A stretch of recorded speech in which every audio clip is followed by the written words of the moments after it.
Hi friends, இன்றைக்கி நம்ம video எடுக்கிறதுக்காக மாடியில் வந்துருந்தோம். கிளைமேட் ரொம்ப சூப்பராக இருந்ததுன்னா அதை வீடியோ எடுத்துகிட்டு இருந்தோம். பார்த்திங்கனாலே தெரியும், மேலே நல்லா டார்க் ப்ளூ, கீழே ஒயிட் கலரில் இருந்தது. செம்மையாக இருந்தது.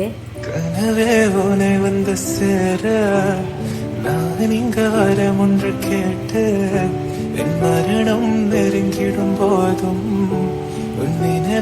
வீடியோ எடுத்துகிட்டே இருக்கு லக்கி கத்த ஆரம்பிச்சிட்டா.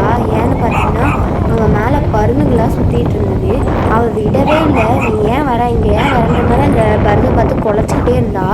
அந்த பறவையும் எங்கள் வீட்டையே சுற்றி சுற்றி வருதே தவிர போக மாட்டேங்குது. ஏன்னு நான் லாஸ்ட்டாக சொல்கிறேன். நீங்கள் பார்த்தீங்கன்னாலும் தெரியும் எப்படி சுற்றி சுற்றி வந்து குலைக்கிறான்னு. ஏன்னா வந்துட்டு 5 பேபிஸ் வந்துட்டு அவளுக்கு பிறந்திருக்கு. அதில் வந்துட்டு 3 பேபி இறந்துருச்சு. அப்புறம் 2 பேபி தான் இப்போது இருக்குது. அதை நான் வீடியோ கிளிப்ஸ் நிறையா ஆட் பண்ணுறேன் பாருங்கள். ரொம்ப க்யூட்டாக இருக்கும். அது அம்மாக்கிட்ட அவ்வளோ சூப்பராக விளையாடும். இது நல்லா இருந்ததுன்னா ப்ளூ ஹார்ட் கமெண்ட் பண்ணுங்கள்.